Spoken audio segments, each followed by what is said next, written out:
Ladies and gentlemen, welcome to the Entrepreneurial Mindset and the point where you have to find the problem-solution fit as an entrepreneur. That is actually the most important learning phase for entrepreneurs. That is where the entrepreneurial thinking is going to be the entrepreneurial acting. This is where entrepreneurs reduce the uncertainties. Let's start with the problem. There's one problem, there's two solutions to the same problem. The problem was restaurants do not deliver food, but customers want to enjoy high quality food at home. Especially in times of Corona, that's a very important aspect since we are not allowed to visit restaurants. So how could we tackle that problem? Actually, there's a couple solutions out there. I'd like to name two. The one is the startup called Maple. Maple actually gave full restaurant experiences with own apps, delivery staff, and kitchens. So they had top chefs to prepare the main menu and have satellite kitchens to provide the complementary dishes. That was actually their idea. To solve that problem, and for sure it's a solution to the problem, and let's see what the end of the story was. The second solution number two, that's solution number one, is Uber Eats. Actually, the drivers, the Uber driver, they use the existing drivers and the app infrastructure also to deliver food from restaurant to customers. By the way, an interesting example, you remember when we talked about pain or gain? And how did Uber start? With the pain point of taxi rides so expensive, but now they're going into the gain of saying, okay, what else is there to do with the existing resources? And you can do lots of things. That's also why the valuation of Uber is that high, and Uber Eats is just one example for that, to push this into the gain perspective. However, now getting back to Uber Eats, actually they were delivering from existing restaurants just to the people at home. What is the better idea? Actually, start with the problem first, and that's the most important part. For entrepreneurs actually before you start your company, ask that question: have you identified a customer problem which you have a better solution for?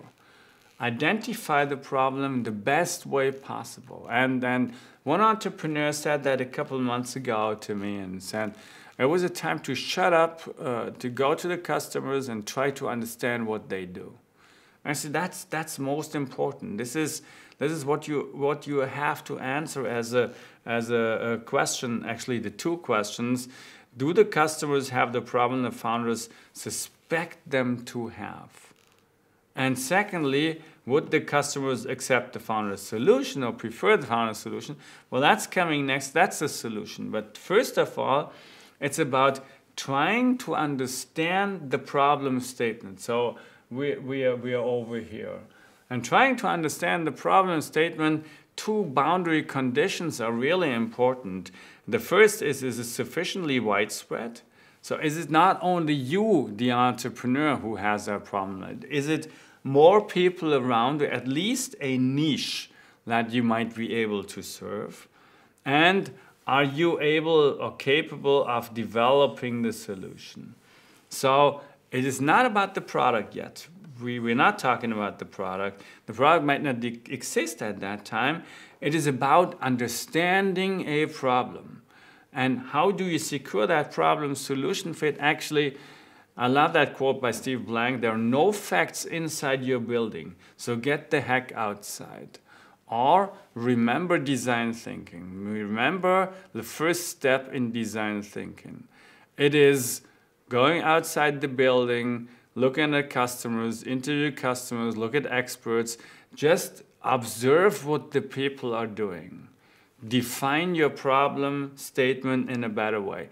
That's most important to do, first of all. Because if you don't understand the problem, you won't find the right solution out there.